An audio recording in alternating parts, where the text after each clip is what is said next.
The legendary Mitsubishi A6M2 flies out in War Thunder. Does it hold up in 2024? Let's find out.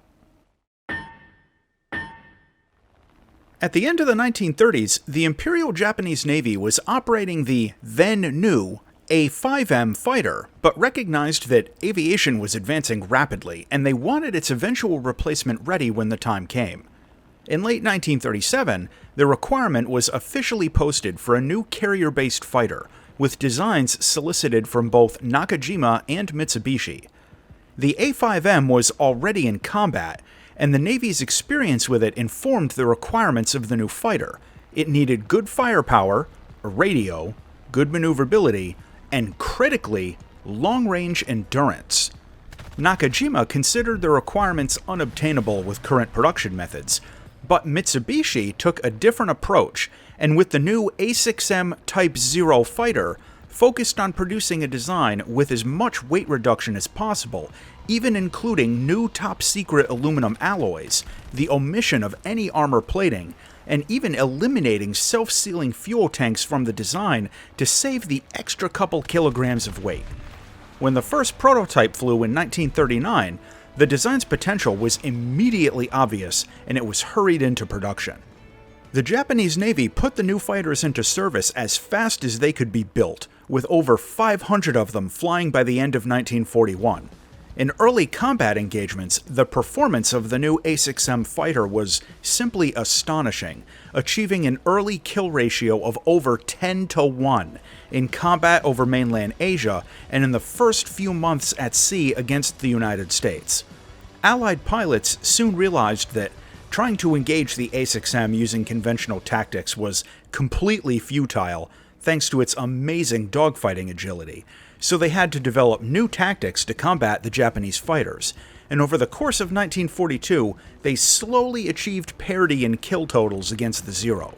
As the war progressed, other fighters eventually caught up with the performance of the Zero, but the A6M wasn't neglected and was itself upgraded over the course of the war. Over 10,000 A6M Zeros of various models flew for Japan all the way until the Japanese surrender in 1945. What we're looking at in War Thunder is the A6M2, a naval fighter in Rank 2 of the Japanese tech tree at battle rating 3.7. However, there are also premium A62s in a couple of other tech trees, and a lot of this review also applies to later models of the Zero, which usually just have better engines, minor improvements in survivability, or slightly increased firepower. Being a World War II carrier fighter, the Zero doesn't have any advanced combat systems. Its main armament is a pair of light machine guns mounted above the engine cowling and a pair of 20mm cannons mounted out in the wings. The selection of ammo belts you get for both is generally good, with one main standout, the universal belt for the 20mm. For air combat, I usually go with the universal belt on both targets. This combination hits quite hard, and the cannon rounds cause enormous damage even with the real shatter nonsense, and you can destroy a fighter-sized target in just a couple of hits. The two sets of guns do have different ballistics though, so consider playing around with vertical targeting if you're having trouble. I'll put a link in a pinned comment to my video explaining that setting. For external loadouts, well, you can carry a pair of small bombs out under the wings if you really want to. The bombs themselves are 60kg Type 97s, which are fairly unimpressive and have a tiny 2-meter blast radius. You'll need basically a direct hit to destroy even light AI ground targets with them, and the destructive power is very limited. The flight performance of the A6M is a story of trade-offs. The plane is light, with an average rate of climb and extreme agility, but it's slower than a lot of other planes at its BR. Plus, it's fairly easy to shoot down since it has no armor anywhere, no self-sealing fuel tanks, and its construction isn't very strong, so sometimes a lucky burst from a light machine gun can be enough to just rip the thing in half. On the other hand, the Zero is almost untouchable in one-on-one combat against most of the planes it faces. The A6M2's extreme agility lets it swing around inside of its opponent's turns very easily, and it does quite well in short vertical maneuvers thanks to its light weight. Plus, if you find yourself in combat with something like an I-16 or a Spitfire, you can deploy combat flaps to get even more turn performance in those rare situations where you actually need that tiny bit extra. With that said, the Zero's performance overall is generally much better at low to medium altitude, below around 4,000 or 5,000 meters, and its controls lock up pretty bad in high-speed dives, so you might want to think about using the combat flaps as improvised air brakes if you need to dive in on someone. I don't normally go into a lot of detail about manual engine control in my prop reviews, because it would add at least 5 minutes to the video every time, and not many players use it outside of dedicated simulator players, but just know that this is a plane where you can squeeze a little extra performance by tweaking the propeller pitch and radiators at high speed. You can safely lean out the fuel down to around 65% or lower when you're up at high altitude, and careful prop feathering can be pretty helpful to control airspeed in a dive. Flying the A6M2 out in realistic battles can feel a bit strange. As I mentioned, its top speed isn't very fast, so you often end up with teammates beating you out into the action. So sometimes you're going to have to fly around for long periods of time just to try and get close enough to enemies to actually engage them.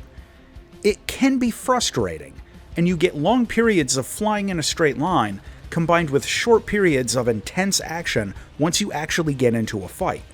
Still, it's rewarding, as the Zero really is a monster in air combat, and much of the time you can take out an opponent in only 1 or 2 maneuvers.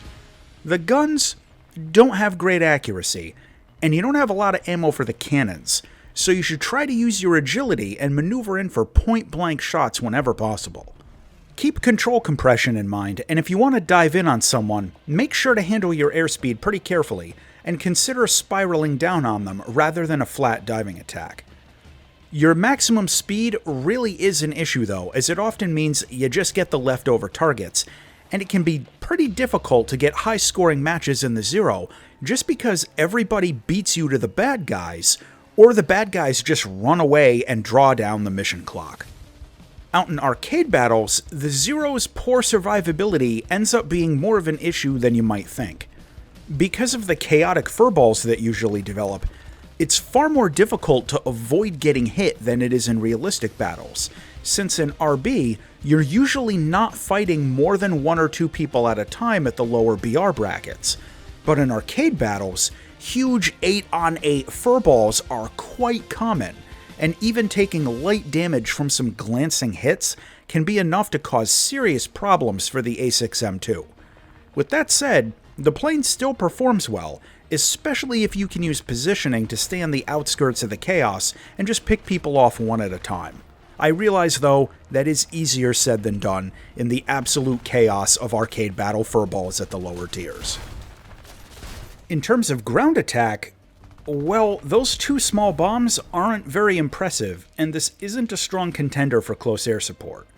It's possible to pop ground targets with dive bombing, but it's still not super effective and it takes a bit of practice. If you fly out over ground battles, consider just sticking to fighter sweeps, and use your agility to just demolish anyone you can catch. Visually, the Zero is a pretty decent looking prop fighter, and the A6M2 gets some pretty good skins. I'm particularly fond of the paper airplane looking origami skin. You don't see too many artistic ones like this out in the game. Landing is fairly easy for a tail dragger, considering that the plane is very lightweight and fully controllable at low airspeed. Just remember to be careful on the brakes after landing to avoid nosing over. Being a naval fighter, you get a tailhook, so you can do carrier stuff on the off odds you're actually in a map with one.